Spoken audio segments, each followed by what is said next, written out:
Ok, bienvenue, donc vous avez trouvé le petit bouton play pour lancer le tuto vidéo. Formidable, on est parti. Donc vous avez ouvert Photoshop, enfin j'espère, parce que sinon ça va être compliqué de suivre.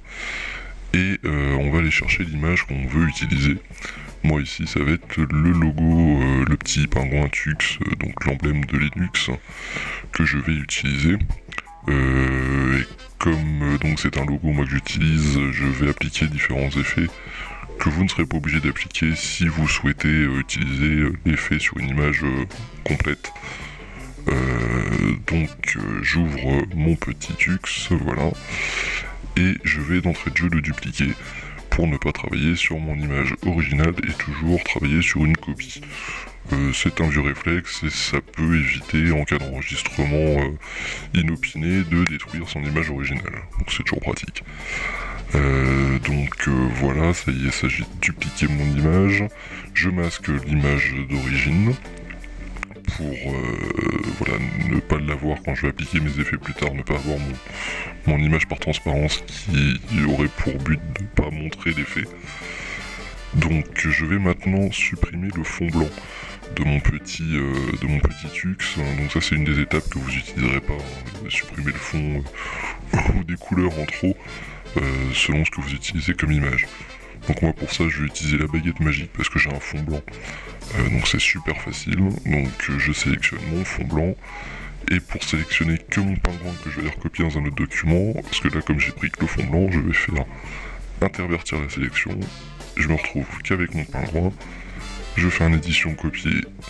J'ouvre un nouveau document avec 300 pixels de résolution.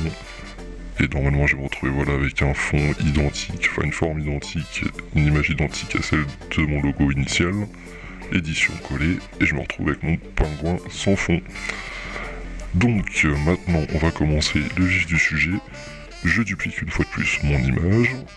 Je masque mon image originale du petit pingouin. Et là c'est parti, je vais appliquer maintenant le masque de fusion. Donc c'est tout bête, pour appliquer un masque de fusion, c'est la petite icône que vous avez tout en bas des calques. Voilà, vous avez plusieurs outils ici, dont cette petite icône qui vous permet d'appliquer un masque de fusion sur une image. Voilà, donc on voit tout de suite qu'on a la petite fenêtre qui est apparue à côté de notre image, donc on se retrouve avec deux vignettes sur le même calque, mon image plus le masque de fusion. Je vais bien vérifier avant d'appliquer les effets suivants que je vais travailler sur le masque de fusion et pas sur l'image. Donc pour ça je clique bien sur le masque de fusion. Et maintenant on va utiliser l'outil qui va nous permettre de rendre notre pingouin transparent, du moins partiellement. Pour ça on va appliquer un dégradé, en faisant bien attention aussi d'utiliser un dégradé du noir vers le blanc. Et un dégradé, bah là moi je veux un dégradé linéaire. Donc pour qu'on regarde les options en haut. Et puis voilà, là c'est bon, je suis bien dégradé linéaire. Et maintenant on va y aller, donc je suis bien noir sur blanc aussi. Sachant pour info que sur un masque de fusion, le noir a pour but d'effacer la couleur et le blanc de la faire réapparaître. Donc ça vous permettra de comprendre pas mal de choses quand vous utilisez les masques de fusion. Donc je trace mon dégradé. Seconde petite astuce, décidément ce tuto est plein d'astuces, c'est dingue. Si vous voulez tracer un trait droit, alors peu importe l'outil que vous utilisez quand vous devez faire des traits, vous utilisez en même temps que vous cliquez le bouton Shift. Et là tout de suite vous aurez un trait parfaitement droit sans vous casser la tête et tirer la langue pendant que vous tracez en vous concentrant comme des bêtes. Donc là, le petit bouton Shift en même temps, et il n'y a plus rien à faire. C'est tout bueno. Et donc, vous emmenez votre dégradé jusqu'où vous voulez. Donc pas complètement sur l'image, parce que sinon, il va disparaître totalement. Mais là, on va l'emmener jusqu'à la moitié facile. Et voilà, hop, miracle, notre petit pingouin disparaît. C'est pas beautiful, ça. Et ben voilà, c'est tout bon. Ouais, vous avez réussi à faire un effet de dégradé qui vous emmène vers la transparence en utilisant le masque de fusion. Vous êtes trop fort. Qu'est-ce qu'on va faire maintenant? dernière astuce, on va sauvegarder notre image. Bah ouais, sinon ça sert à rien ce qu'on a fait depuis le début. Donc on fait fichier enregistré sous. Et donc la dernière astuce, c'est de bien choisir son format d'enregistrement. Donc là d'office, il vous propose d'enregistrer votre travail tel qu'il est avec tous les calques au format Photoshop. Mais ça sera pas exploitable sur une page web ou sur un format Word ou je ne sais quoi. Donc on va l'enregistrer non pas en JPEG, parce que si vous voulez faire l'expérience de l'enregistrer en JPEG, vous verrez qu'on va vous recoller un fond blanc derrière. Et là vous me direz, ça n'a aucun intérêt. Et je suis bien d'accord avec vous. Donc nous le but c'est quand même de garder la transparence. Et si je vous recolle un fond derrière, la transparence on la verra plus. Donc on enregistre au format PNG qui se trouve en bas vers le bas de la liste.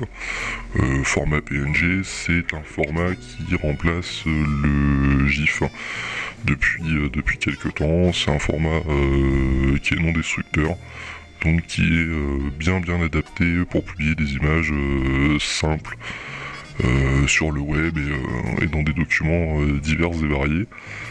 Et pour faire le mec super calé, c'est un format aussi qui utilise 256 couleurs et qui vous permet dans ces 256 couleurs d'avoir une couche dédiée vous permettant justement de gérer cette transparence, d'avoir une couleur réservée pour la transparence. Donc c'est formidable. Après vous faites comme moi, si vous avez des questions sur le PNG, vous allez dans la wiki et on vous dira tout ce qu'il en est. Et pour faire encore plus calé, ça veut dire Portable Network Graphics, PNG. C'est pas la classe. Donc vous enregistrez ça, vous dites à Photoshop où est-ce que vous voulez qu'il vous l'enregistre. Pour faire simple sur le bureau, voilà, comme ça, tac. Et puis c'est tout bon. Voilà, vous avez votre image enregistrée avec un effet de transparence. Et puis voilà, pour le fun, je vais vous faire une petite démo pour vous montrer que c'est pas un fake, que ça marche vraiment. Une petite mise en situation avec une image qui doit traîner dans mon PC, et voilà, et incorporer mon petit pingouin sur mon image. Et puis voilà. Et puis vous montrer que tout fonctionne bien. Voilà, j'espère que ce petit tuto vous a plu. Si c'est pas le cas, tant pis, j'essaierai de faire mieux la prochaine fois. Et puis j'espère avoir un peu de temps pour vous en faire un autre prochainement. Voilà, amusez-vous bien, ciao.